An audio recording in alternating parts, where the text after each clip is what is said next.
महाराष्ट्रातील number 1 TV channel आवाज TV, आवाज आपल्या सर्वांचा। वटसावित्री पौर्णिमेनिमित्त एकविरा देवीला 301 किलो आंब्यांचा व 101 पुरणपोळीचा भोग देत आम्रशृंगार।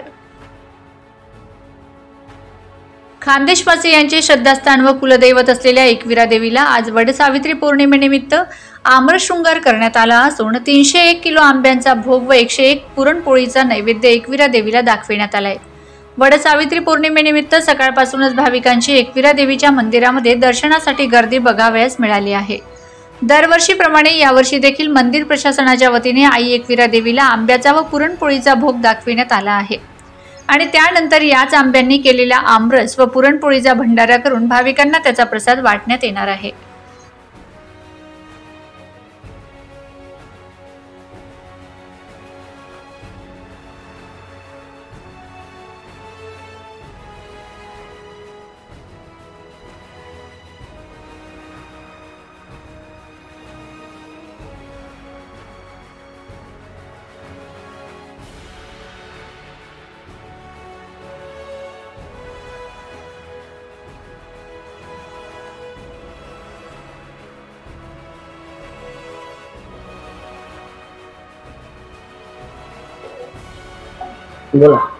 श्री एकविरा देवी व रेणुका माता मंदिर ट्रस्टच्या वतीने श्री एकविरा देवी मंदिरात आज वटपौर्णिमा निमित्ताने अनेक महिलांनी वटपौर्णिमा करून आई भगवतीचा आशीर्वाद घेतला आणि त्याचप्रमाणे आज आई भगवतीची दुपारी 12च्या आरतीनंतर आई भगवतीची पालखी काढण्यात आली।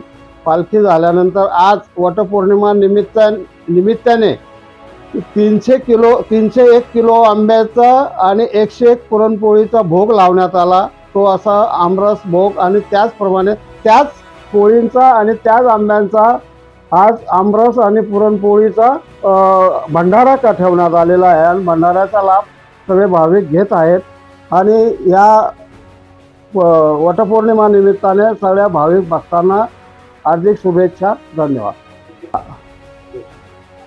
देवीला ज्याप्रमाणे पिवळं फूल प्रिय आहे तसं फळांचा राजा आंबा हा देखील आई भगवतीला प्रिय असल्या कारणाने आम्ही आज वटपौर्णिमा निमित्ताने आम्रशृंगार करण्यात आलेला आहे आणि आंब्याचा असा आरास तयार करून आई भगवतीला अर्पण करण्यात आला। रोजच्या ताज्या घडामोडींसाठी आवाज टीव्हीला सबस्क्राइब करा आणि बेल आयकॉन प्रेस करा।